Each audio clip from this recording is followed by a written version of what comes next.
এটা এইটোৱে যে যোৱাকালি নিশা আমাৰ দেশৰ বৈদেশিক সচিব বিক্ৰম মিস্ত্ৰী ডাঙৰীয়াই আমাৰ মুখ্য সচিবক জনায় যে বিশেষ কাৰণত এইবাৰ অসমলৈ জাপানৰ প্ৰধানমন্ত্ৰী নাহিব, তাৰ পৰিৱৰ্তে জাপানৰ প্ৰধানমন্ত্ৰীৰ যিটো ভ্ৰমণ সেইটো নতুন দিল্লীতে আবদ্ধ থাকিব।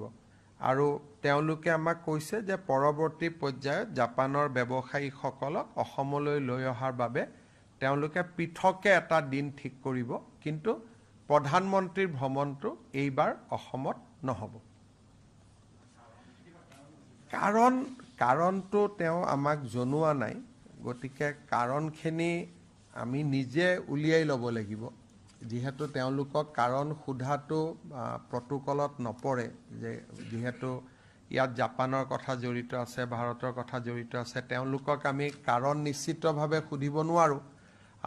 গতিকে কাৰণখিনি আমি নিজেই নিজৰ ভিতৰতে আলোচনা কৰিব লাগিব। কিন্তু আজি মাত্ৰ ঘটনাটো হৈছে, গতিকে কাৰণখিনিৰ ফালে ময়ো ভালকৈ চোৱা নাই। যেতিয়া মই দিল্লীত যাম বা জয়শংকৰ ডাঙৰীয়াক লগ পাম, তেতিয়া কাৰণখিনি মুখামুখিকৈ সুধিব পাৰিম। কিন্তু আজিৰ মুহূৰ্তত কথা এইটোৱে যে ভাৰত চৰকাৰৰ বৈদেশিক পৰিক্ৰমা সচিব বিক্ৰম মিস্ত্ৰী ডাঙৰীয়াই যোৱাকালি ৰাতি প্ৰায় 10:30 বজাত আমাৰ মুখ্য সচিবক জনাইছে যে এৰাব নোৱাৰা।